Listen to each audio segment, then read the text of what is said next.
I took my son-in-law's damaged phone to get it fixed, thinking it had only fallen on the floor. But the technician who checked it called me aside with a pale face and whispered, "Cancel your cards, change your passwords, and leave your house today." When I asked him what he had seen, he turned the screen towards me, and in that instant, I felt my blood run cold. But before we continue, make sure you are subscribed to the channel, and tell us in the comments where you are watching from. We love knowing how far our stories reach. I woke up at 6:15 in the morning, just like every day. The old clock on the nightstand marked the time with that ticking sound that sometimes blends with the noises of dawn in our quiet suburban neighborhood. Outside, a dog was barking and the delivery truck was passing by, leaving the smell of fresh bread floating down the street. Teresa was already in the kitchen. I heard the sound of boiling water and the aroma of fresh coffee mixed with toast. The old radio we had by the window was murmuring news about a traffic jam downtown. I went over to say good morning, and without looking at me, she said, "The coffee is ready, Richard." While I took the first sip, I looked at the backyard through the window. The sky looked clear, and the air had that warm freshness of early summer. Afterward, I went to the wood shop behind the house, where I spend almost all my time since I retired. I opened the windows. The dust rose, and a ray of sun illuminated the wooden frames I was preparing for St. Michael's Church. At 8 o'clock sharp, I heard the noise of an engine outside a familiar sound. I looked out the door and saw my daughter Sarah's gray sedan pull up in front of the gate. She always arrives without warning with that energy she has had since she was a child.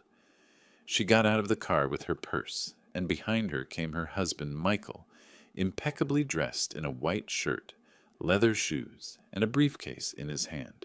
Teresa welcomed them at the door with a smile, and in a moment the four of us were in the kitchen with steaming cups of coffee and a plate of donuts between us. Michael spoke with his usual tone, kind and polite. That tone he uses with everyone, but that has never seemed natural to me. "Dad, you saved my life," he said, holding up a phone with a shattered screen. "I dropped it last night, and tomorrow I have a very important video call with the bank. Could you take it to your friend, the technician, the one who fixes everything?" I smiled and nodded. "Of course, son. Charlie still works at his shop a few blocks from here. Don't worry, I will take it to him today." Michael smiled, took out a $50 bill, and left it on the table. "Please accept it. It is for the repair. I don't want you to spend money because of me." "It is not necessary," I replied. "Charlie charges me very little." "I insist," he said with that voice so sure, almost like an order, disguised as courtesy. Sarah intervened, smiling. "Dad, please take it before noon. Michael needs to recover his work contacts." I put the phone in my jacket pocket without thinking much. Before leaving, Michael added, "Oh, Dad, tell the technician to wipe everything before handing it over. There are confidential work things." I nodded yes. I didn't see anything strange. It was a simple favor, like so many one does without imagining what they hide. After they left, Teresa cleared the table and commented almost casually, "Michael has been very busy with the bank lately, hasn't he? He always says he is working on new projects." "Let him be woman," I answered. "Young people live off that now. Projects." I took the keys to my old truck and went out. On the way to Tech Fix Charlie's shop, I stopped by the hardware store to buy varnish for the frames. I greeted the owner, an older man who always has the radio at full volume, and continued on my way. Charlie's shop was the same as always, a small place on the corner, smelling of hot solder, and rock music playing in the background. He was attending to a lady with a broken tablet. He greeted me with a smile. "Hi there, Mr. Richard." I waited, sitting down, glancing at an old newspaper full of ads for quick loans. When I handed him the phone, I explained, "It belongs to my son-in-law. He dropped it last night. He needs it for tomorrow." Charlie examined it carefully, turning it in his hands. "It is not that bad, Mr. Richard. It is just the glass and the battery. I will have it ready for you in an hour and a half." I decided to go eat something in the meantime. I walked to the corner and sat down at a burger joint. I ordered a cheeseburger and an orange juice. It was getting hot, the sun was hitting hard, and the grease sizzled on the grill. I read the news of the day politics football and an article about life insurance fraud. I skipped over it without giving it any importance. About an hour later, my cell phone rang. It was Charlie. "Mr. Richard, could you come back for a moment, please?" His voice sounded strange, as if he were nervous. Something in his tone made me leave my food halfway and return immediately. When I arrived, the shop was closed to the public. Charlie had pulled the metal shutter halfway down. He let me in, locked the bolt, and turned off the music. "What is wrong, Charlie?" I asked him. He swallowed hard, turned on the phone, and told me in a low voice, "I don't know how to tell you this, but you need to see something yourself." He placed the phone on the table and opened a hidden folder among the system files. The name caught my attention, Plan B. Inside were several messages, photos, and screenshots. Charlie explained that when changing the battery, the system made an automatic backup. I saw a strange code. I thought it was an error. But look at this. The silence in the shop became heavy. The only sound was the fan spinning slowly, moving the hot air. I took the phone and read the first lines of a conversation. 2 contacts, one saved as Michael and another with the initial ES. The first message said, "The old man is already confusing his pill schedule. It is a matter of weeks." The second one replied, "Perfect. When he signs the insurance, there will be no turning back." I felt a blow to my chest. My hands trembled. I thought it was a joke, a coincidence, a work conversation. But Charlie was looking at me with a seriousness that left no room for doubt. "Mr. Richard, this is not normal. I shouldn't have read this, but if I appreciate you, it is because of everything you have done for me. Cancel your cards, change your passwords, and don't eat or drink anything that comes from your house without checking. Leave today." I was left speechless. The buzzing of the fan mixed with the sound of blood in my ears. I held the phone tightly, feeling the heat of the newly installed battery. "Are you sure of what you saw?" I asked. "More than I would like to be," he said. I left the shop almost without saying goodbye. Outside, the sky had clouded over. The air smelled of wet earth. The wind was kicking up dust, and the first drops of rain began to fall. I walked a few yards aimlessly with the phone still in my hand. I don't remember how I got to the truck. The only thing I heard were my own footsteps and the echo of those words. "The old man is already confusing his schedules." I sat in the driver's seat, my heart beating fast. In the distance, the bells of St. Michael's Church began to ring slow and deep, as if announcing something more than the arrival of the storm. I started the engine but didn't drive away. I looked at my hands on the steering wheel. I thought about Teresa, about Sarah, about the Sunday dinners, the laughter. I thought maybe it was all a misunderstanding, that I should talk to them, ask them. But deep down, something inside me already knew the truth. It was raining hard when I started driving. The drops hit the windshield as if they wanted to erase the thoughts that were chasing me. There was no traffic, only the noise of the engine and my ragged breathing. That morning, which began with the aroma of fresh coffee, became, without my knowing it, the beginning of the longest and darkest day of my life. I returned home, trying to keep my face from betraying the trembling I felt inside. I opened the gate to the workshop, and the metallic sound seemed louder than ever. I left the phone on the work table next to the wood shavings and the jar of varnish that still smelled of pine. Teresa was in the kitchen mopping the floor. "Did Charlie fix it?" she asked me without looking up. "Yes, more or less," I said, pretending everything was the same. She nodded and continued her work, humming a song from the radio, softly. When she went up to the laundry room, I was left alone. I closed the workshop door and lowered the blinds so no one could see from the street. I took a deep breath, turned on the desk lamp, and opened the phone again. My hands were sweating. I navigated through the menus until I found the Plan B folder again. I felt a chill when it appeared on the screen. It was not a coincidence. No one with a normal life has something like this, hidden.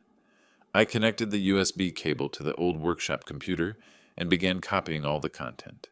The sound of the file transferring seemed eternal. While I waited, I opened the messaging app. There were hundreds. Conversations between Michael and Sarah, the 2 names I least wanted to see in that context. I read slowly with my eyes clouded by the reflection of the screen. We have to do it in a controlled way. Dr. Evans has already accepted adding the note. When he signs the insurance, everything will be legal. Dad won't suffer. He will just sleep. I put a hand to my chest. My breathing felt heavy. He will just sleep. It was the phrase that hurt me the most, as if every word took a year off my life. I kept reading. There was an attached photo, a life insurance policy with my name, my ID number, and a signature that wasn't mine, although it looked like it. In small letters, the beneficiary, Michael Reynolds. I turned off the screen and stood still for a few seconds. The silence was so thick I could hear the ticking of the dining room clock across the hall. I couldn't understand it. My daughter, my own blood, speaking of me as if I were already dead. I finished transferring the files to the USB drive. Then I opened the workshop printer and started printing everything, the screenshots, the messages, the documents. Every sheet that came out was a blow to the heart.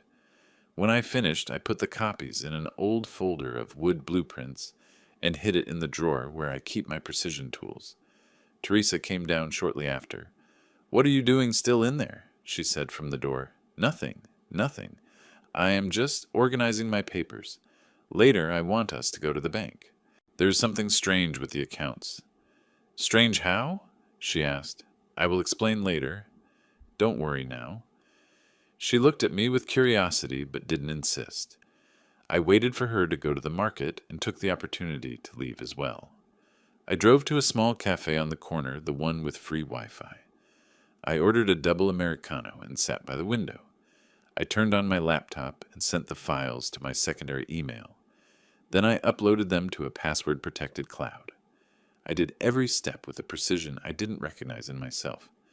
My fingers were trembling, but I knew that if I didn't secure everything, I could lose it. Next to me, 2 men were talking about business. One of them mentioned something that made me break out in a cold sweat. "Did you hear about the insurance fraud in the next town over? They say it was a family member who did it all." "Yes, it is always someone from the family," the other replied, laughing. I lowered my head. It was as if the conversation was directed at me. I felt my heart hammering against my chest. I finished my coffee in one gulp and left, looking sideways by instinct. When I arrived home, I saw Michael's car parked in front of the garden. The smell of damp earth filled the air. He had just watered the plants. He had a hose in his hand and was whistling a tune. Upon seeing me, he looked up and smiled as if nothing were wrong. "Dad, I was just passing by." "Were you able to fix the phone?" "Yes," I said, trying to make my voice sound firm. "Here you go." I handed him the device. He turned it on, checked it for a few seconds, then patted me on the shoulder. "Perfect. Thank you very much. Tomorrow we will come by with Sarah to invite you to dinner. We have good news." Good news. That phrase echoed in my head. I watched him get into his car, turn on the radio, and sing at full volume as he drove away. I stood still, watching the car disappear at the end of the street. I had the feeling that I had just handed over something more than a phone, as if I had returned a bomb to him. I went into the house and asked Teresa to close all the windows. "Is it going to rain again?" she asked. "I don't know, but better to keep everything closed." She didn't say anything, although her gaze followed me for a moment.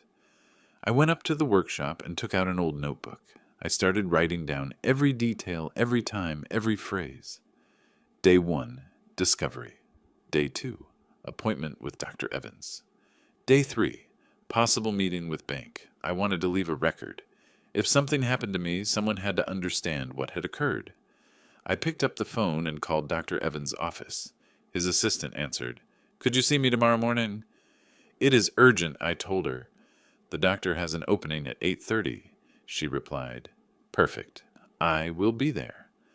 I hung up and breathed a sigh of relief. At least I had a starting point. That night, the storm returned. Heavy rain with thunder that made the windows vibrate. The lights flickered. Teresa made hot soup and tried to turn on the television, but the signal came and went. At 11, while she was folding clothes in the bedroom, I heard the buzzing of the landline on the kitchen table. It was vibrating non-stop. I walked over. Sarah's name appeared on the screen. I hesitated. I didn't want to hear her voice, not yet. I let it ring. The answering machine recorded a few seconds of silence, and then a low, trembling tone. "Dad, are you awake? Michael wants to see you tomorrow. There is something important to sign. Call me, please." The recording ended. I felt a chill. I stood looking at the reflection of my face in the window, old tired with eyes full of questions. A bolt of lightning illuminated the street, and for an instant I saw my own shadow on the glass, as if looking at me from another time. I turned off the light, opened the workshop drawer, and took out the small USB drive. I put it in a metal toolbox, the ones I have had since the 70s, and with a red marker I wrote on the lid, "Evidence do not erase." Outside, the wind made the branches of the orange tree in the patio creak. Teresa was already asleep, unaware of everything. I sat in the dark, listening to the patter of rain on the tin roof. The clock struck 12:03. I thought about Sarah's message. Michael's voice, the forged signatures, the medications. Everything fit with a sick precision. I ran a hand over my face and in a low voice, barely audible, murmured to myself, "If I go to the bank tomorrow, I won't come out alive." The thunder that struck afterwards made the whole house shake, as if the sky confirmed my thought. I stayed there motionless with the box in my hands, waiting for dawn, knowing that from that moment on, nothing would ever be the same again. I woke up at 6:20. Outside it was still raining with that calm after the storm, when the drops seemed to fall, only to remind you that the day before something changed forever. Teresa was already in the kitchen making coffee. The aroma of brown sugar and cinnamon filled the house, but today didn't comfort me, like other times. While I put on my jacket, I put the small USB drive in my inside pocket. I couldn't leave it at home. It was the only thing protecting me if something happened. I looked at myself in the hallway mirror. The dark circles were deep, my eyes red, as if I had aged 10 years in one night. I left without breakfast. Upon opening the gate, I saw something that froze my blood.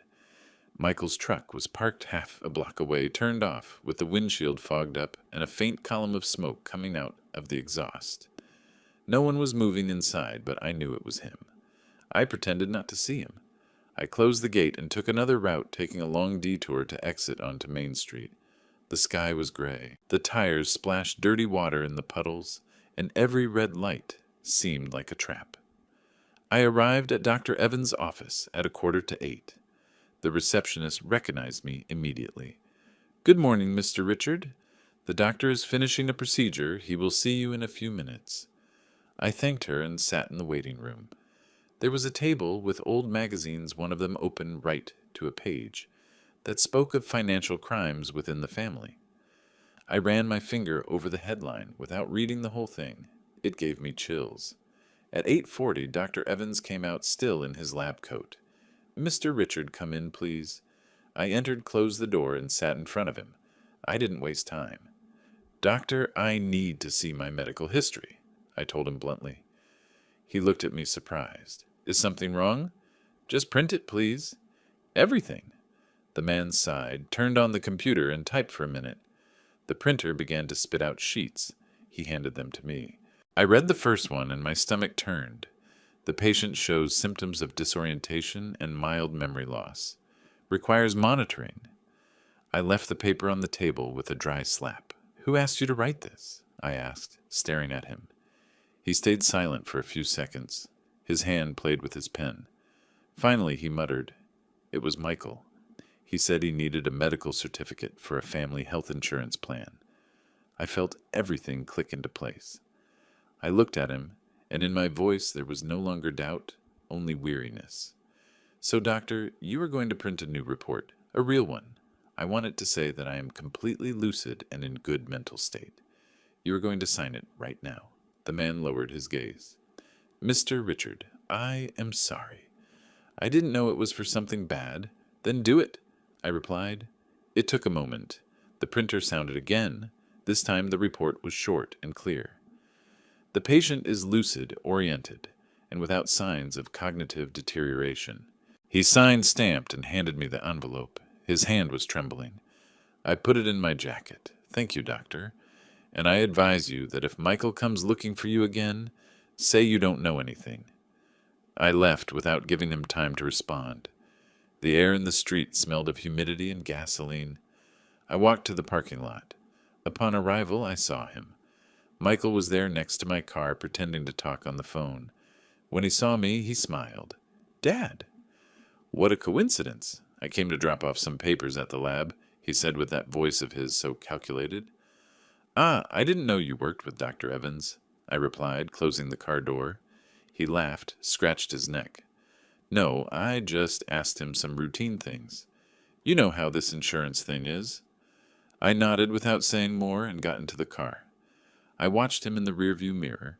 He was still there motionless with that smile that slowly faded as I drove away. I drove to the nearest post office. At the counter I asked for a sturdy envelope and sent the copy of the medical report to lawyer Jessica Pearson. I paid for express shipping and stared at the receipt until the clerk told me, "Do you want the tracking number?" "Yes, keep it safe. It is important." Afterward I drove to the National Bank on Mexico Avenue.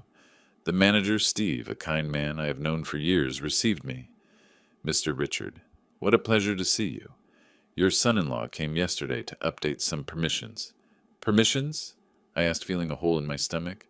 "Yes, an extension of your card and online access.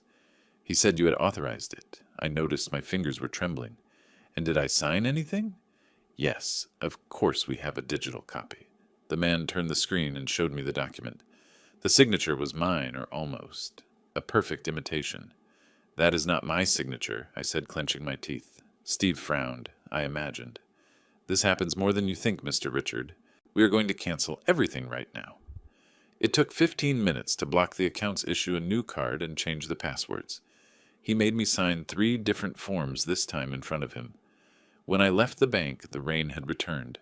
I got into the car and closed my eyes for a moment. Everything was clear. They were not suspicions, they were facts. Michael was preparing every step with surgical precision. The doctor, the insurance, the bank. Everything. I returned home with cold hands and a burning chest. Teresa was preparing noodle soup in the kitchen. "Do you want to eat something?" she asked, without noticing my face. I nodded and sat down. I ate slowly, without tasting anything. While she washed the dishes, I told her calmly, "This afternoon, Sarah and Michael are coming over." "Again?" "They came 2 days ago. They said they have good news." She smiled. "Surely it is something about work." "Sarah told me they were planning a trip." I didn't answer. I just looked out the window. The sky was clearing little by little, and the drops on the glass seemed to shine like broken mirrors. At 5 o'clock, sharp they arrived. Sarah brought a cake box and Michael a bottle of red wine. They entered laughing, talking fast. "Dad!" "Mom!" he said. "We want to celebrate that Sarah got a promotion." Teresa was happy.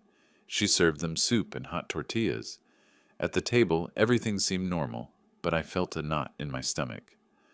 Michael opened the bottle with a corkscrew. The dry sound of the cork coming out made me shudder. He poured 4 glasses. The wine had a dark color, almost black. He passed me a glass and raised his. "Let's toast," he said, "to family and new beginnings." I raised mine, but only brought my lips close and faked a sip. "I can't drink much," I lied. "I am on blood pressure medication." Michael looked at me fixedly for a few seconds with a frozen smile. "Did you already visit Dr. Evans?" he asked, swirling the wine in his glass. "Did he tell me he would do some memory tests?" "Yes," I answered without hesitation. "And how did it turn out?" he insisted. "Perfect." More lucid than ever. His smile twisted barely, but he returned to his polite tone. "That is good, Dad. Sometimes one worries about the elderly, you know." Sarah looked at him strangely, as if she didn't understand why he said that. We finished dinner. They talked about trips, about work, about a future that to me already sounded like a well-rehearsed lie. When they left, Teresa began to clear the plates. On the table remained the glasses. Mine, almost intact, had a slight stain on the rim. She took it and said, Why didn't you drink anything? The wine was good. I looked her in the eyes. Why did I know I shouldn't do it? I didn't say more. That night the rain began to fall again. The drops pattered against the roof, slow, monotonous.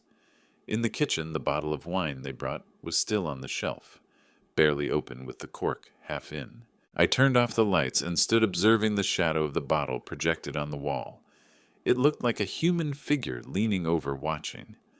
I went up to the workshop, opened my notebook, and wrote, Day 3, confirmation. Failed attempt. Do not lower guard. I put the USB back in my pocket and looked out the window. On the street, a car passed slowly, its headlights illuminating the gate for an instant. I closed the curtains.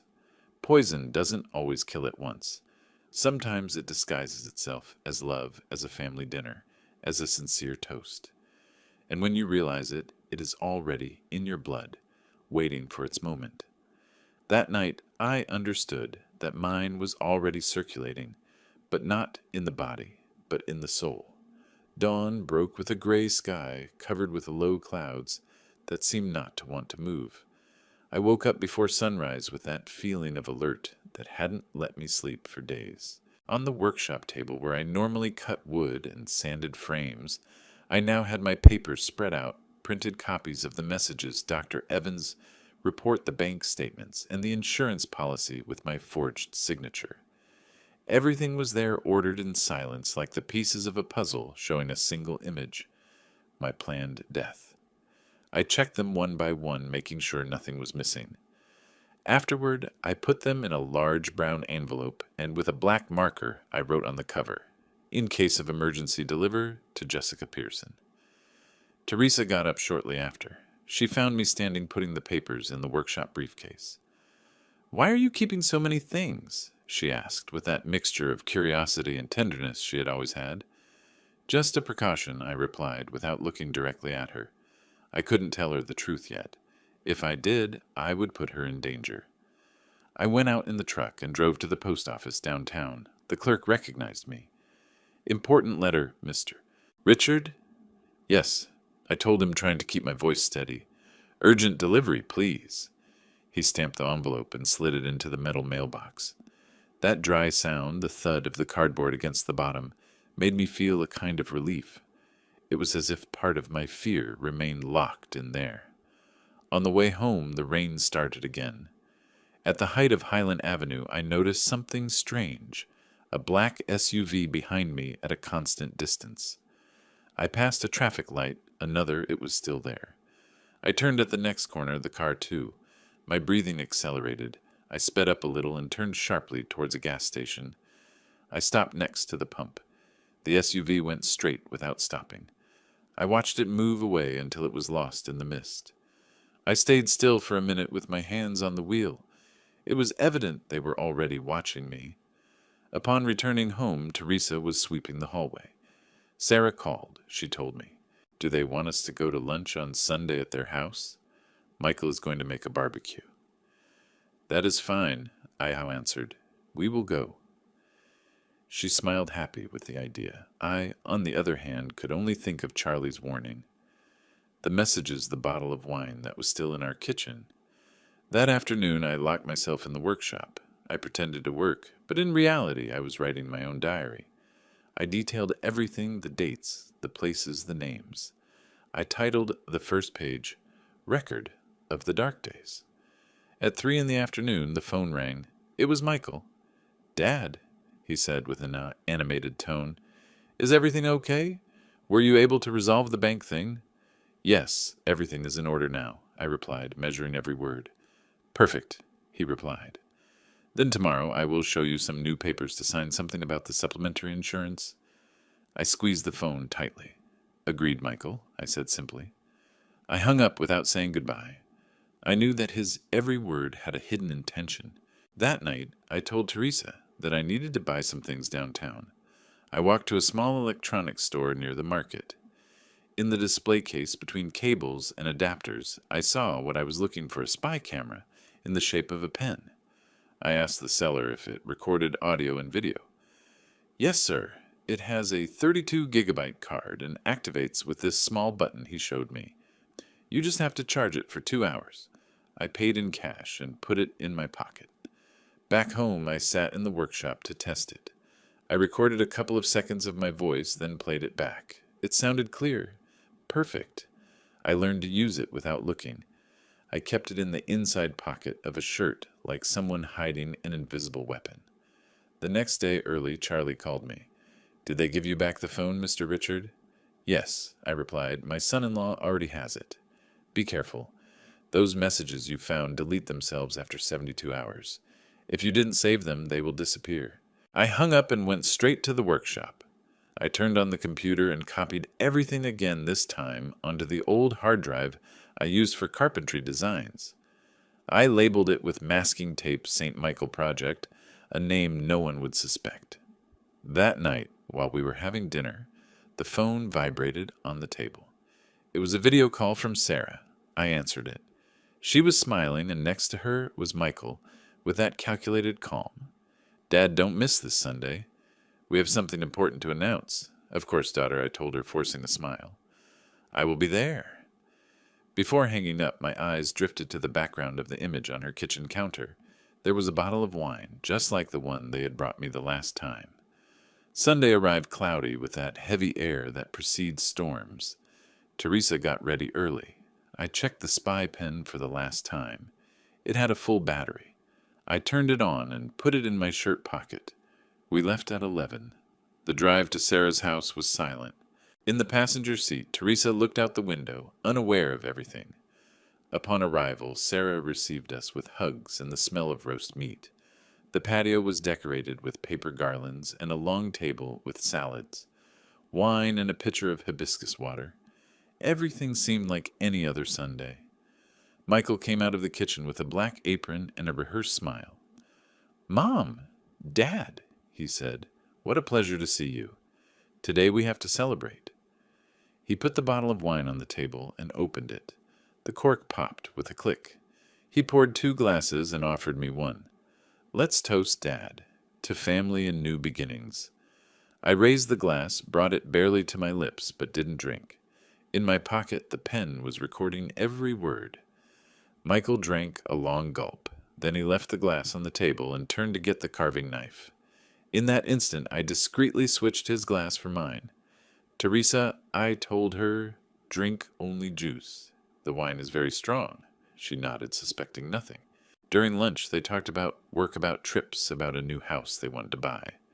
I responded with short sentences. I observed every gesture, every movement of Michael. He didn't drink more wine. He limited himself to moving the meat on the grill and looking sideways at my empty glass. At 2 in the afternoon, I said I felt tired and needed to rest. Sarah protested a little, but agreed. "Rest, Dad. I will call you later." We said goodbye. I walked to the truck with Teresa. Upon starting the engine, I looked in the rearview mirror. I saw Michael on the terrace collecting the plates. Then, without anyone noticing, he emptied the rest of the wine down the drain. His face changed. He was no longer smiling. He had his lips pressed tight and a lost look. That gesture was enough. I didn't need more proof. The way back was long. Teresa dozed beside me. I gripped the steering wheel tightly, feeling the adrenaline rush through my body. I had survived a deadly toast. As soon as we arrived, I called lawyer Jessica Pearson. I told her everything from the wine to Michael's look at the end. "Calm down, Mr. Richard," she told me with a firm voice. "I expect you in my office tomorrow morning. We are going to file a formal complaint. Bring all the evidence." "I will be there," I replied. I hung up and stood in silence. That night the workshop smelled of dampness and old wood. I took the pen out of my pocket, connected it to the computer, and played the recording. Michael's voice sounded clear, unmistakable. With this, we signed the end of everything. I paused the audio. My hands were trembling. I put it in a metal box next to the USB, locked it, and hid it behind the wardrobe. Outside, the neighborhood dogs barked nonstop. The rain returned soft but constant, as if wanting to clean something that couldn't be cleaned. I sat by the window. I looked at the reflection of my face, that of a man who no longer had fear, only determination. I knew then that from that night on, I had crossed an invisible line.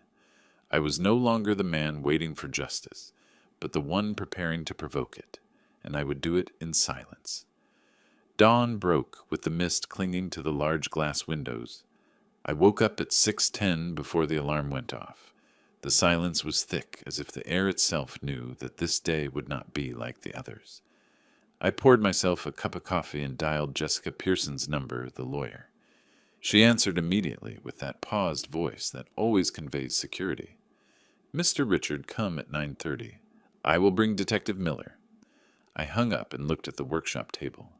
On top, I had everything organized, the photographs of the messages, the corrected report from Dr. Evans, the copies from the bank, the USB drive, the spy pen. I put them one by one into a folder, making sure not to leave any traces of disorder. Teresa came down still in her robe with her hair tied back. She observed me in silence for a moment before speaking. "Why are you taking so many things?" she asked. "Just a precaution," I answered. She didn't insist. She prepared an egg sandwich and wrapped it in a napkin. Before giving it to me, she took my hand. "Take care, old man. Don't trust anyone," she whispered. I nodded and left without answering. The morning was cold. The wet pavement reflected the streetlights. I drove downtown and parked in front of the glass building that shone under the gray sky, the glass tower.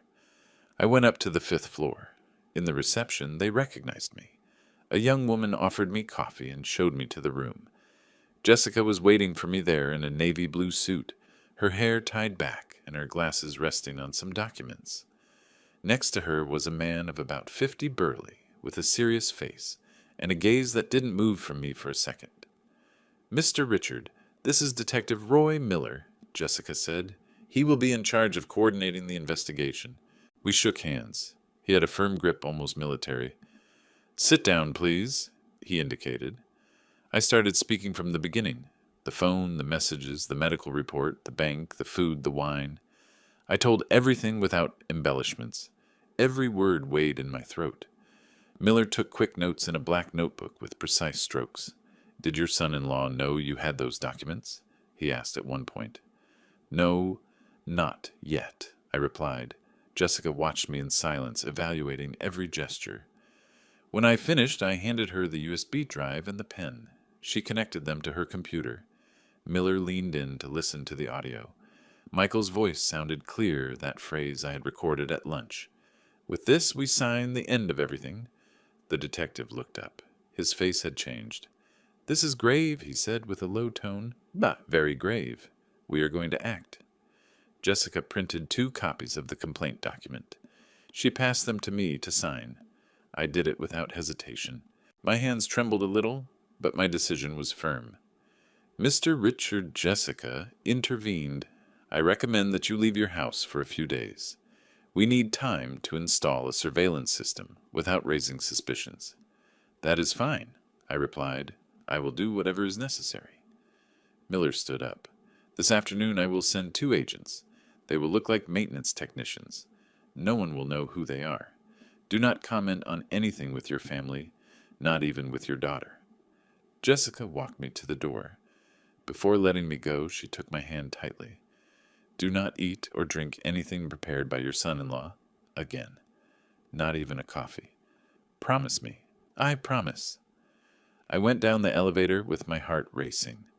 Upon leaving to the parking lot, I noticed a man leaning against a column, with a gray shirt and a phone in his hand. He pretended to look at messages, but was pointing towards my car. As soon as I observed him, he lowered his head and walked quickly to a black sedan that took off without waiting for the traffic light. I wrote down the license plate on a piece of paper. The drive back was tense. Every car behind me seemed suspicious. Upon arriving home, Teresa was waiting for me at the door. I told her everything. She didn't interrupt me a single time. When I finished, she went to the bedroom, took out a small suitcase, and started packing clothes, medicines, and documents. "We are leaving tonight," she said without looking at me. "I don't want to sleep here one more day." I nodded. At 6 in the afternoon, a white van pulled up in front of the house. 2 men dressed in civilian clothes got out with backpacks and a toolbox. "Good afternoon, we are the technicians for the cooling system," said one with a slight smile. I knew they were Miller's agents. I let them in. They moved with discretion. One checked the kitchen, another the hallway. In less than an hour, they had installed 4 tiny cameras. One in the living room, another in the kitchen, another in the corridor, and the last one near the gate. Each camera transmits live to the station, one of them explained to me. No one will be able to detect them, not even if they check the network. I signed the act they showed me on a tablet. I thanked them and they left in silence. When I closed the door, the house seemed different, as if the walls themselves knew what was coming. Teresa was sitting on the sofa, with her hands clasped on her lap. "And now what?" she asked. "Now we wait," I said. I turned off the lights in the workshop, put Jessica's envelope in the deepest drawer of the closet, and locked everything.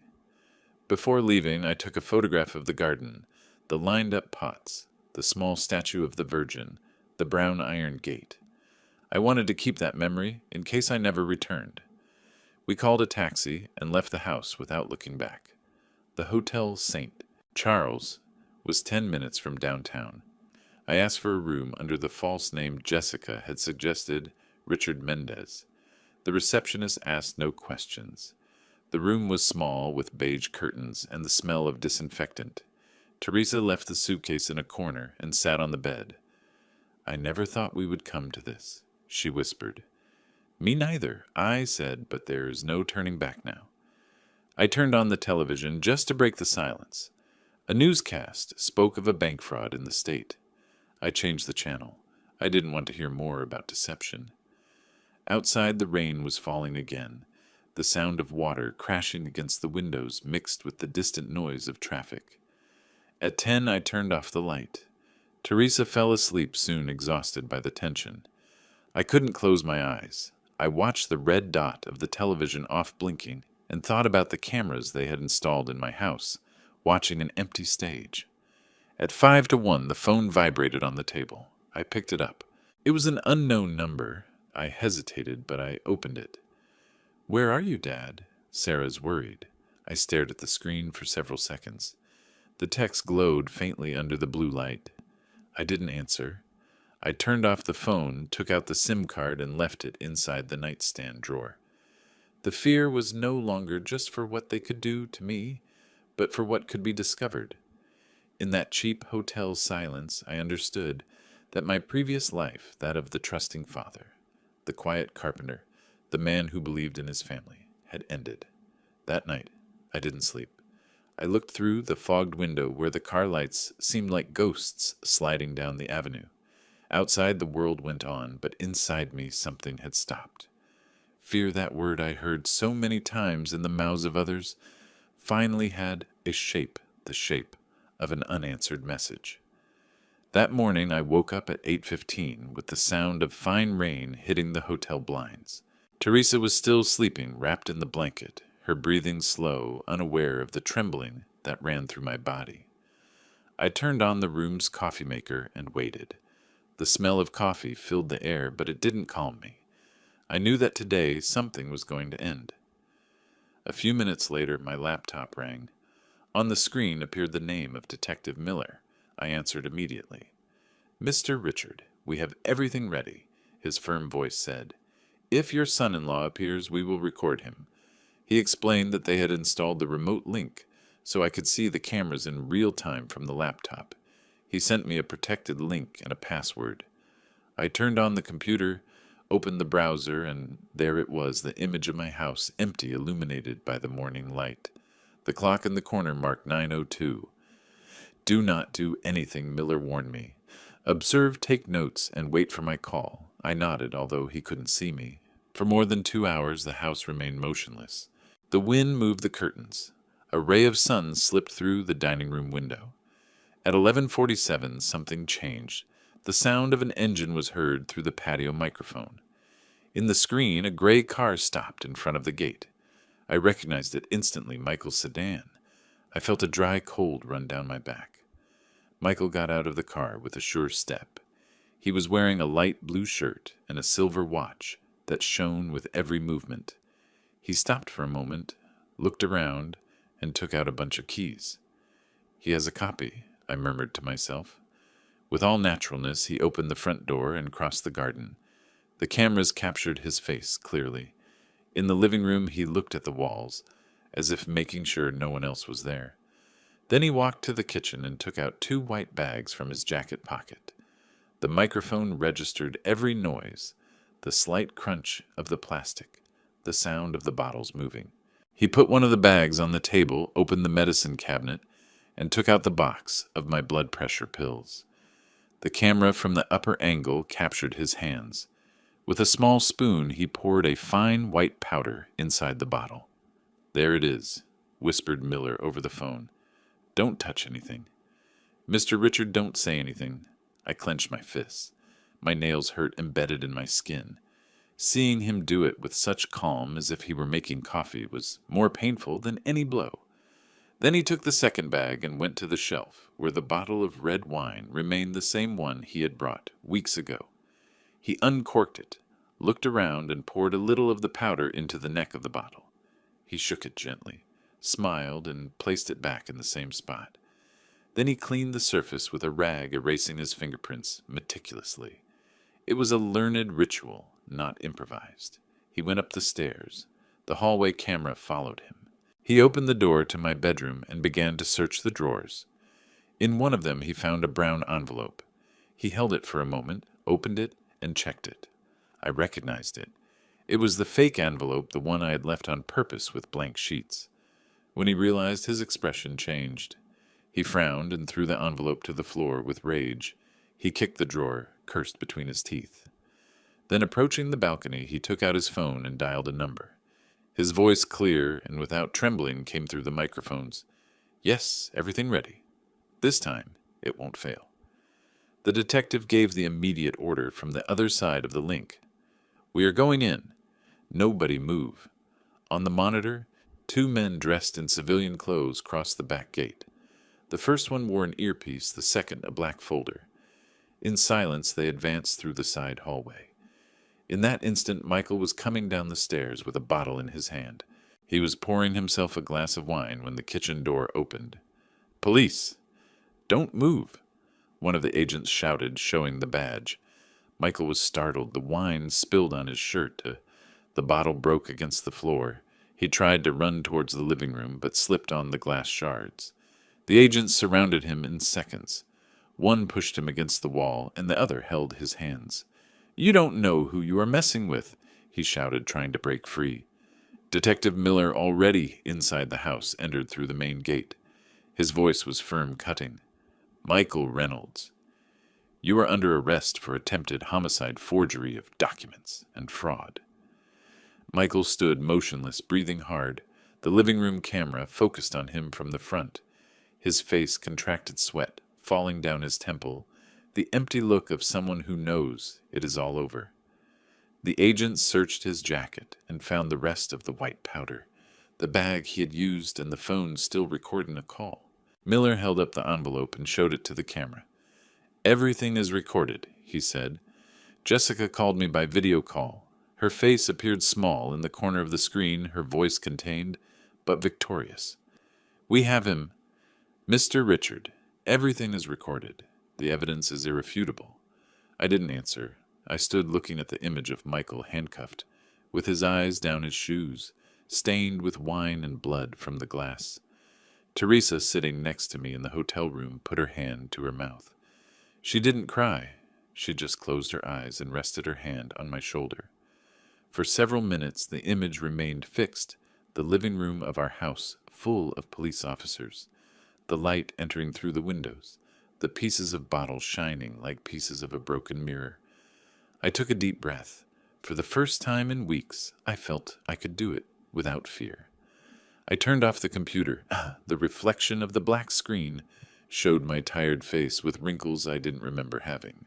I stayed there in silence while outside the cars kept passing indifferent. Teresa took my hand. "It is over," she murmured. "No, not yet," I replied. "The worst part is not what he did.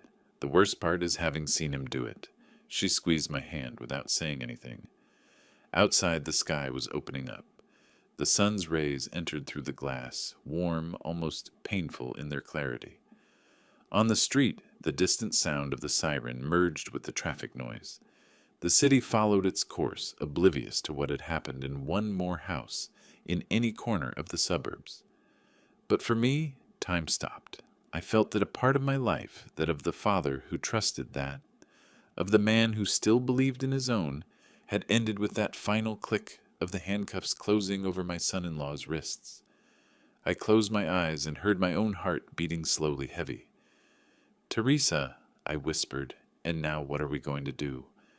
I didn't know how to answer her. I just looked towards the window where the light filtered through the curtains, and thought that justice, when it arrives, doesn't sound like one expects.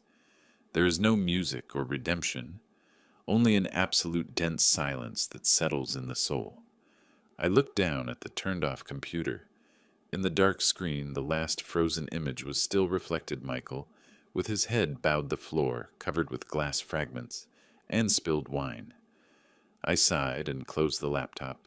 Outside, the city woke up with its usual noise, the horns, the street vendors, the shouts of children leaving school. Everything remained the same. But inside me, something had changed forever. The cameras turned off, and with them the echo of everything that was once my family. The dawn after the arrest was different. There was no noise of birds or smell of fresh coffee, only a strange silence, as if the world were holding its breath. At 7:05 in the morning, my phone rang. It was Jessica. "Mr. Richard, the journalists are already in front of the station," she said with a serious tone. "Do not come now. Wait for my call." I looked at Teresa, who was still sleeping, and approached the window. From the 7th floor of the hotel, I could see the cars passing slowly under a light drizzle. Everything seemed normal, but I knew my life was no longer so. I turned on the television. On the local news channel, a headline appeared in red letters: "Man arrested for attempted poisoning, exclusive video." The presenter spoke fast, almost with morbidity.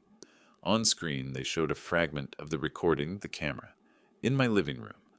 Michael holding the white bag, the kitchen table behind. The reporter emphasized every word as if it were a movie. The images were handed over to the authorities by the father-in-law of Michael Reynolds. Himself, he was saying. It is presumed that the detainee attempted to poison him with an unknown compound. Teresa woke up startled upon hearing his name. "Is it already on the news?" she asked. "Yes," I replied, "and this is just beginning." I poured myself coffee and took paper and pen. I wrote a short list: call the bank, call Dr. Evans, meeting with Jessica at 10. Underneath, I wrote in large letters, "Do not speak to press." I stuck it on the table as a reminder that sometimes silence also saves. At 9:15, Jessica arrived at the hotel. She was wearing a black coat, had her hair tied back, and a thick folder in her arm. She greeted me with a quick gesture without smiling. "I bring the summary of the investigation," she said, handing me some documents. "Here is the arrest warrant and the police file. Everything ready to formalize the complaint." We went down to the lobby and called a taxi. On the street, the camera flashes greeted us before even opening the door. The journalist shouted, "Mr. Richard, is it true that your son-in-law wanted to kill you? How do you feel? What do you plan to do now?" Jessica pushed me gently towards the car. "Don't answer anything," she whispered. "They are not looking for the truth, they are looking for headlines." The taxi advanced through the chaos. In front of the station, a dozen reporters waited behind the barriers, microphones and cameras pointing at the entrance. Inside, the air smelled of paper and disinfectant. At the reception, an officer handed us a form to sign. "We need your official statement, Mr. Richard," he said. My hand trembled a little when stamping the signature. The ink was still fresh when Detective Miller appeared. "This way, please," he indicated. He led me to a small room with gray walls, a wooden table, and a fluorescent lamp hanging from the ceiling. In the corner, a camera recorded every movement. The interrogation began calmly. A young officer asked me to relate the facts, in order how I knew about the messages, when I discovered the manipulation of the medicines, when I saw Michael for the last time.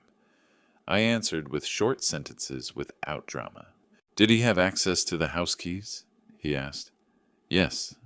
My daughter gave him a copy months ago. Did you ever confront him? No. I didn't want him to know that I knew. The detective nodded, taking notes. Then he put a small player on the table. He pressed play. My recording of the lunch was heard Michael's voice. With this we signed the end of everything. The sound made my skin crawl. In the room no one spoke for several seconds. Do you wish to witness a confrontation with the detainee? Miller finally asked. If it is necessary, yes, I replied. He closed his notebook and sealed the envelope with the evidence. We will contact you if the district attorney authorizes it. For now, he is under protection. I left the room with a mixture of relief and emptiness. In the hallway, the metal doors echoed when closing. Upon crossing the lobby, a journalist saw me and began to run towards me. Mr. Richard, one word. Are you sure your son-in-law tried to poison you? I didn't answer. I kept walking with my gaze fixed ahead, while the flashes blinded me for an instant. In the taxi back to the hotel, Teresa was waiting for me in the room with the television on. Everyone already knows, she said without taking her eyes off the screen. The phone started vibrating calls from the bank, from a local radio program, even from an unknown number that insisted non-stop. I wrote a short message to Jessica. I am not speaking. In the afternoon, the police summoned me to the general hospital to perform forensic tests. An agent escorted me through the cold corridors of the laboratory. The white lights reflected off the floor like a mirror. A nurse asked me to sit down. They drew blood, cut a lock of hair, and scraped a sample from my nails. Each vial was sealed with red tape, and my name written in firm handwriting. Sign here, please, said the technician, showing me the act. I signed 1, 2, 3 times. Each stroke felt like a wound closed by force. Jessica arrived a few minutes later. The DA ordered a complete analysis of toxic substances. Tomorrow we will have preliminary results. And Michael? I asked. In isolation, he is declaring with his lawyer. Back at the hotel, the sky began to darken. In front of the entrance, there was a white car with 2 men inside. They said they were temporary security sent by the police. They smiled at me, but their gazes were too cold. I wrote down the license plate on a paper just in case. That night, Teresa prepared tea in silence. At 10:30, the room's landline rang. No one uses those devices anymore, I thought. I answered. Dad, it was Sarah's voice, broken by crying. I knew nothing. I swear to you. Michael told me it was for your own good that everything was under control. I felt a knot in my throat, but I didn't answer immediately. Teresa looked at me from the bed with red eyes. Dad, please tell me something, she pleaded. I left the receiver on the table. My daughter's voice continued to be heard for a moment until Teresa took it and hung up slowly. You are not ready to listen to her, she said. Nor is she ready to tell me the truth, I answered. I turned off the light and stared at the window. Outside, the city lights twinkled like small open wounds. On the phone, notifications kept arriving. Someone had published the images of the arrest on social networks. I opened one of them. There were hundreds of comments. Some defended Michael.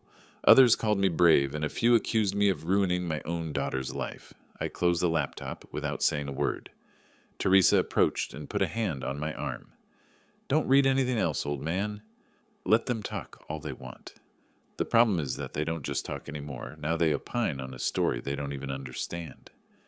We remained in silence, listening to the murmur of the cars passing by the avenue. Outside, the city remained awake, indifferent. Inside the room, everything was heavy. I turned off the television. In the dark screen, my tired face was reflected with the sunken eyes of someone who has seen too much. That night, I understood that the scandal was not only on the news, but inside me a storm that didn't go out, even though the case was already in the hands of justice. And while the city slept, I knew that the true trial had not yet begun. Dawn arrived with a grayish tone, one of those that doesn't announce a storm, but neither calm. At 6:30, while I was pouring my first coffee, the phone vibrated on the table. It was Jessica. The experts came, she said bluntly. They have the first lab results." Her voice sounded contained, but I perceived in it a nuance of relief. I dressed without delay, kept the folder with my documents, and went down to the lobby. Teresa looked at me from the bed, still in her robe. "Are you going out again?" "Yes, love. Today we will know the scientific truth." The morning air smelled of gasoline and humidity when I got into the taxi. The traffic towards the station was slow, and every red light seemed to lengthen the wait. In the forensic laboratory, the environment was white, almost aseptic. Everything smelled of alcohol and metal. A technician in a gray coat greeted me and asked me to follow him. On a table on a steel tray were 3 sealed envelopes and a folder with official stamps. "These are the preliminary results, Mr. Richard," he said, opening the file. In the sheets I could read medical terms I barely understood. Traces of unidentified alkaloid possible compound oleander. "That was in my blood?" I asked. "In low concentration, yes," answered the technician. "We also found it inside the wine bottle and in the residues of a pill from your medication box." Jessica, who was recording everything with her phone, intervened. "Can you confirm that they are not substances that are produced naturally?" "Correct. They were added manually." Detective Miller entered at that moment with his folder under his arm. "It is enough to strengthen the accusation. We need to determine the origin of the compound." I signed the papers. My signature, clumsy, trembled a little. The technician handed me a certified copy for the judicial file. At noon, while Jessica spoke with the DA's office, Miller received a call. I watched him walk away towards the window. When he hung up, he approached us. "We have checked Michael's phone. The call he made the day of the arrest was to an anonymous number. He identified himself only as supplier. In the log it says, 'Order product to induce deep sleep.'" Jessica frowned. "Can you trace the origin?" "We are on it," answered Miller. The shipment was made from a chemical supply store on the outskirts of the industrial district. In the afternoon, they scheduled the interrogation with Michael. Jessica asked me if I wanted to be present in the first part. I hesitated a few seconds, but nodded. I wanted to look in the eyes of the one who had tried to destroy everything. The room was small, illuminated by a yellow lamp hanging over a metal table. A camera recorded from the corner. Michael was there with his wrists handcuffed, his face haggard, deep, dark circles. He didn't look like the same arrogant man who one day mocked at my table. The investigator read the charges: attempted homicide, forgery of documents, fraud. "Do you acknowledge having manipulated Mr. Richard Reynolds' medications?" asked the DA. Michael denied, at first lowering his gaze, mumbling meaningless phrases. I know it wasn't like that. I didn't know what it contained. But the pressure increased. For almost 2 hours they repeated the questions, showed him the evidence, the recordings, the images, until finally his voice broke. "I did it for Sarah. I didn't want her to suffer. I thought it would be quick, that he would just sleep." Jessica looked at me with a contained gesture. The detective noted every word. "So you admit to having changed the medications?" insisted the DA. "Yes, I changed them," he replied with a voice barely audible. "But I didn't want to kill him. I just wanted to end everyone's suffering." It was a partial confession, but a confession nonetheless. He tried to disguise the crime as compassion. He said the plan was to induce a temporary deep sleep, a rest. Meaningless words to justify selfishness. The DA continued, "And the insurance policies, the bank transfers, the forged signatures." Michael remained silent. He lowered his head and looked at the floor like a child caught in a lie. After closing the session, Jessica went out to the hallway to talk to me. "It is an advance," she told me. "He has admitted the manipulation. That gives us a solid base." An agent approached and offered me the possibility of entering a few minutes to see him under supervision. I accepted. The atmosphere of the room was dense. 2 police officers watched from the door. I approached slowly. Michael looked up. He had red eyes and a broken voice. "I didn't want to kill you, sir," he said. "I just wanted to speed things up." I looked at him for a few seconds. "Then why did you put your name on everything?" I asked calmly. He didn't answer. He just lowered his head and clenched his handcuffed hands. A defense attorney entered at that moment, interrupting the silence. He requested a break in the interrogation. He said, "My client is willing to collaborate if a sentence reduction is considered." Detective Miller and the DA exchanged a look. Then by radio they communicated the request. I left the room with a bitter taste in my mouth. Outside, Jessica was talking to an assistant. She told me they had found an invoice issued by a chemical store in a nearby town, digitally signed by Michael. In the delivery address appeared his home address. "There is no longer doubt," said Jessica. "Everything points to him." While we walked down the hall, Miller caught up with us. "We will keep him isolated," he informed us. He tried to communicate with his wife, but the message was intercepted. At dusk, Jessica handed me a folder with the names of the witnesses we had to summon for the preliminary hearing. Charlie, the technician who repaired my phone, Dr. Evans Steve from the bank, and the manager of the chemical store. I called Charlie from the lobby of the building. He answered me with a firm voice. "Count on me, Mr. Richard. I will go tomorrow morning." Dr. Evans also confirmed his attendance. His tone was grave, as if he shared my exhaustion. Before leaving, Miller entered the office where Michael remained in custody. We saw him from afar, sitting on the iron bed with a lost look. At one point, they lent him a supervised phone.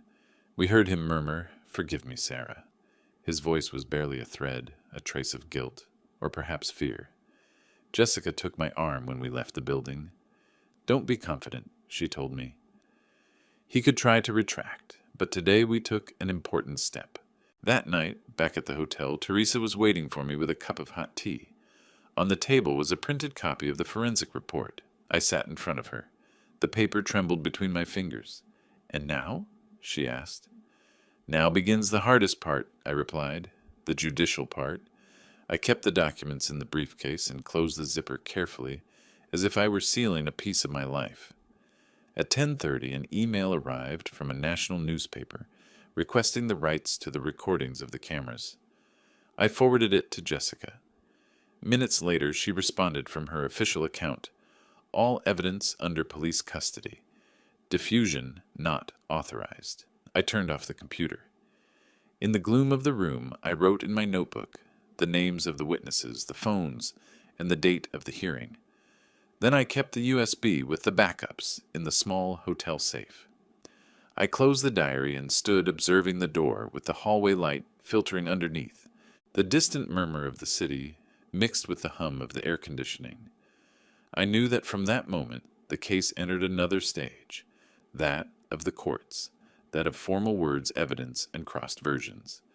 But for me, what was at stake was not only justice, but understanding how a man I one day called son could go so far. I turned off the lamp. The silence returned thick, like a curtain that covers everything.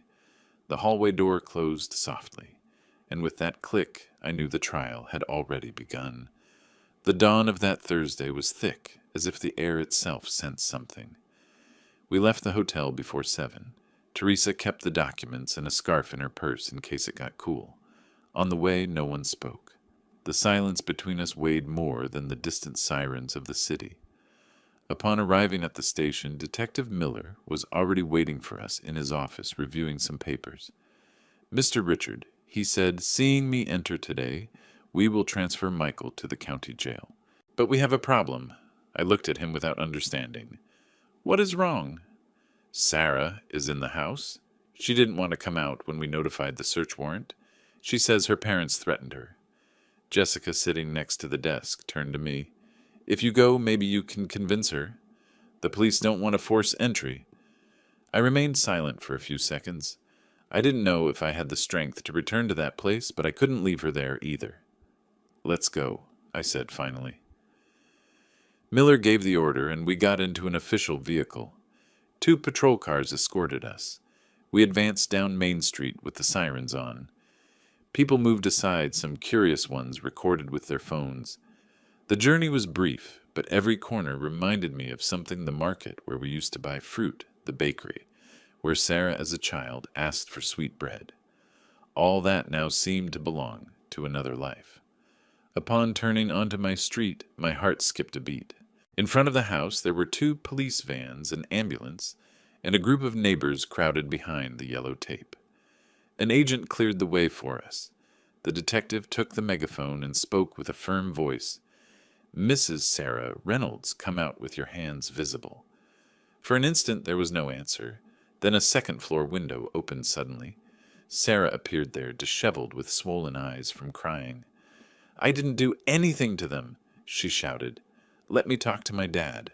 Miller looked at me and nodded. "Try it yourself." I approached slowly to the gate with my hands in sight. "Sarah, daughter, it is me. Open the door. No one is going to hurt you." For a few seconds I heard nothing, just the buzzing of helicopters flying overhead in the distance. Then I heard the sound of the bolt. The door opened slightly. The agents moved quickly. They entered, showed the search warrant, and secured the zone. Teresa stayed outside with me. Jessica took notes without taking her eyes off the entrance. Barely a few minutes passed when a young officer approached Miller and whispered something in his ear. The detective frowned. "There is another person inside," he said, and drew his weapon. They advanced down the hall to the kitchen. I followed him from a certain distance, and there in the gloom was him, Michael. Sitting at the table with a bandaged hand and a lost look, he looked like a ghost. On the table was an open bottle of wine and a half-full glass. The detective approached. "Get up slowly." Michael obeyed without saying a word. One of the agents checked his pockets. They found my set of keys and a small knife. They also took his phone. Miller asked him what he was doing there. He replied with a dull voice, "I just wanted to talk to her before leaving." Sarah appeared behind, crying. "Michael, please don't say anything else," she shouted. The detective raised his hand for the agents to separate her. 2 police officers held her gently and took her to the garden. They handcuffed Michael again. He didn't put up resistance. Meanwhile, the technicians entered with gloves and cameras photographing every corner. I walked among them, looking at my own house turned into a crime scene. The drawers were open, the family portraits thrown on the floor, a broken chair in the hallway, the smell of wine and dust mixed with that of fear. I sat in one of the kitchen chairs, my hands resting on the table. I looked at the dry blood stain on Michael's bandage and asked, "What happened to his hand?"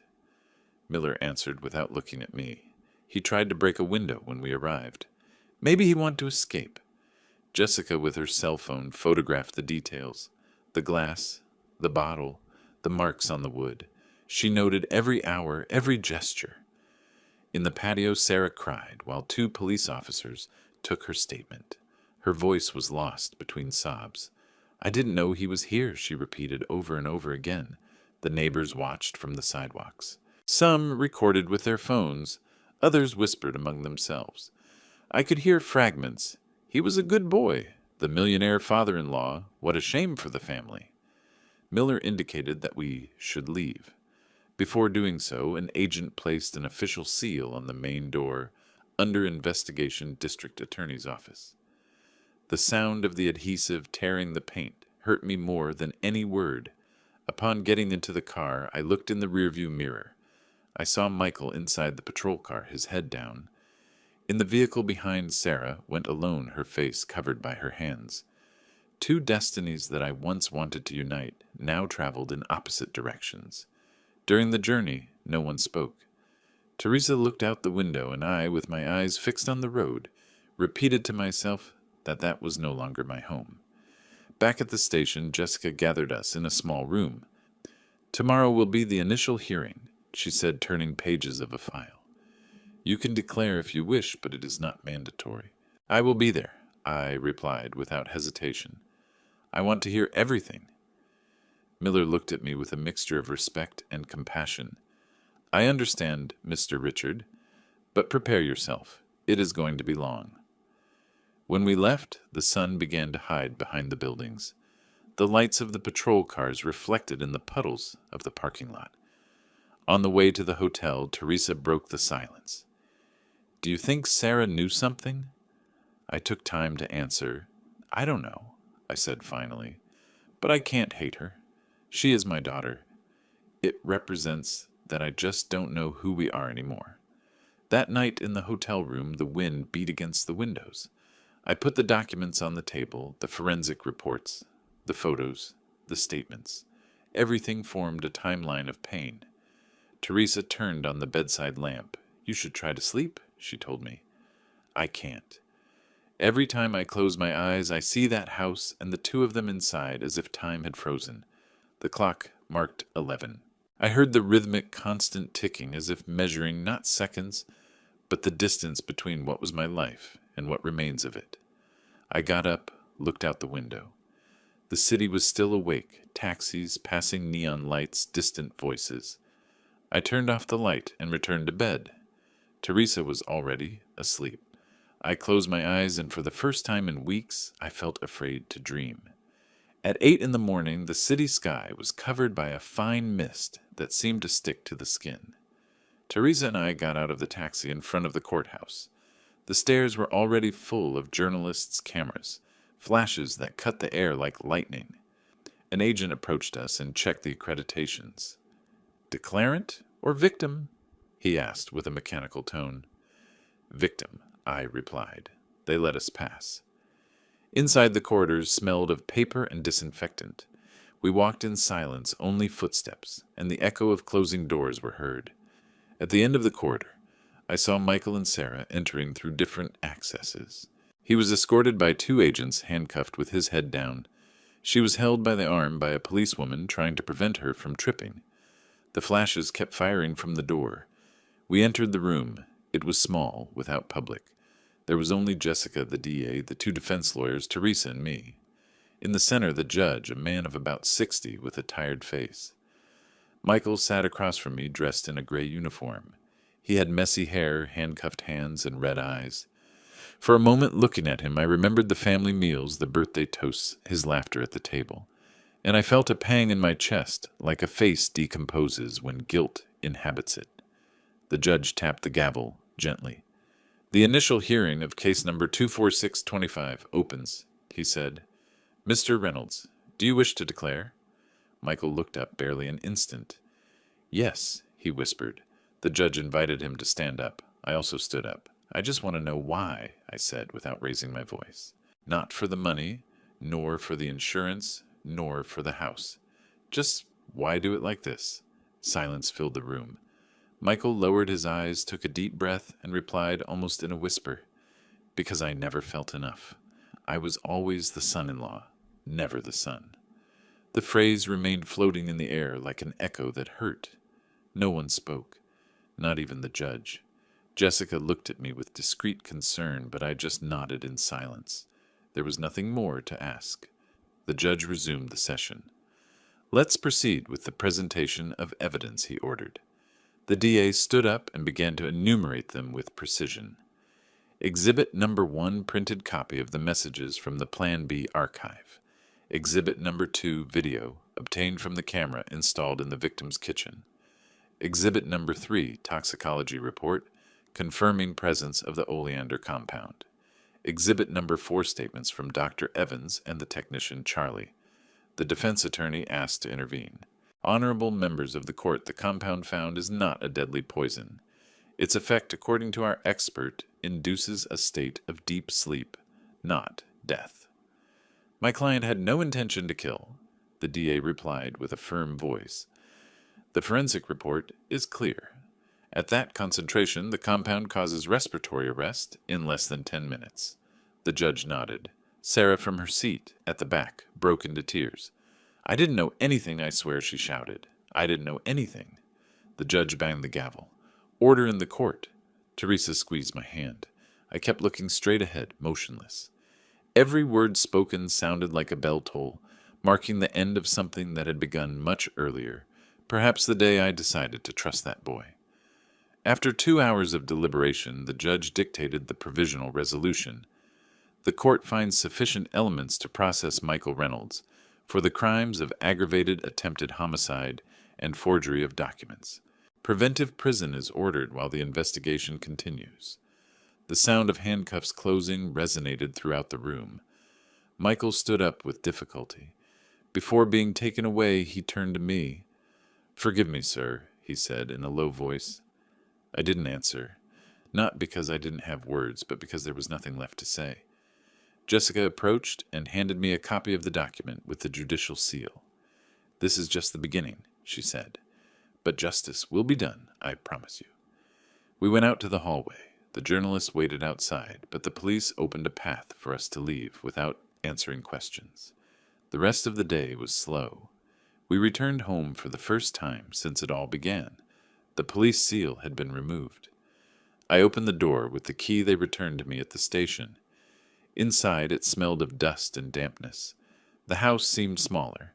Every corner had the stillness of a place where no one waits for anyone anymore. Teresa opened the windows and the fresh air entered, dragging with it a dry leaf. On the dining room wall, a photo frame was broken. I approached. It was Sarah's wedding photo. I had taken it. Both were smiling. Teresa picked up the pieces of glass and put them on the table. "It doesn't deserve to be like this," she murmured. I didn't answer. I went to the patio where the bougainvilleas were still alive, although dust covered their petals. I turned on the hose and began to water them. The water formed small streams in the earth, the sun reflected in the drops. For a moment I felt that time was moving again. Jessica arrived in the afternoon with her briefcase full of folders. "Here are the original copies of the files," she said, handing me a closed envelope. "Keep them. Don't talk to anyone else until the court cites you again." I nodded. "Thank you for everything, counselor." "Don't thank me. Just take care of your piece, Mr. Richard. The rest will come by itself." After she left, I stayed alone in the workshop. I opened the drawer where I kept the wooden frame I had made for Sarah. I ran my fingers along the smooth edges, still unvarnished. I had started carving it before everything exploded. I was going to make a gift for her anniversary. I took out my notebook and wrote slowly, as if every word weighed. "Sometimes the most dangerous enemy doesn't wear a mask. He wears your last name." I closed the notebook and kept it along with the documents. Night fell slowly. Teresa went to bed early, exhausted. I prepared a cup of coffee, sat by the window, and watched the car lights passing on the avenue. In the distance, the wail of a patrol car could be heard. The silence inside the house was thick, almost solid. In the reflection of the glass, I saw my aged face, the dark circles, the new wrinkles that had appeared in a few weeks. I thought about Sarah, not the adult woman, but the girl who ran through the patio, with dirt-stained hands, who laughed hiding behind the lemon tree. At what moment did I lose her? At what moment did we stop being a family? The dining room clock marked 11:59. I got up, turned off the workshop light, and walked towards the bedroom. In the hallway before closing the door, I looked one last time towards the back of the house. Everything was in its place, but nothing was the same. I whispered to myself, almost voicelessly, "It is over." But the silence of this house weighs more than the guilt. I turned off the lamp. The darkness wrapped me with a strange peace, warm and cold at the same time. The ticking of the clock was the last thing I heard before sleeping. And so without words, without witnesses, I closed the longest and most painful chapter of my life. After everything I lived, I understood that betrayal doesn't always come from strangers, but sometimes from those who shared your table and your trust. I learned that silence can save your life, and that the truth, although it hurts, always ends up coming to light. If you were in my place, what would you have done? Would you forgive your family, or would you simply walk away forever? I would love to read your thoughts in the comments, your experiences, your stories. Because in the end, we all carry scars that are not seen, but that teach us not to lose faith. God bless you, and may the light never be missing in your homes.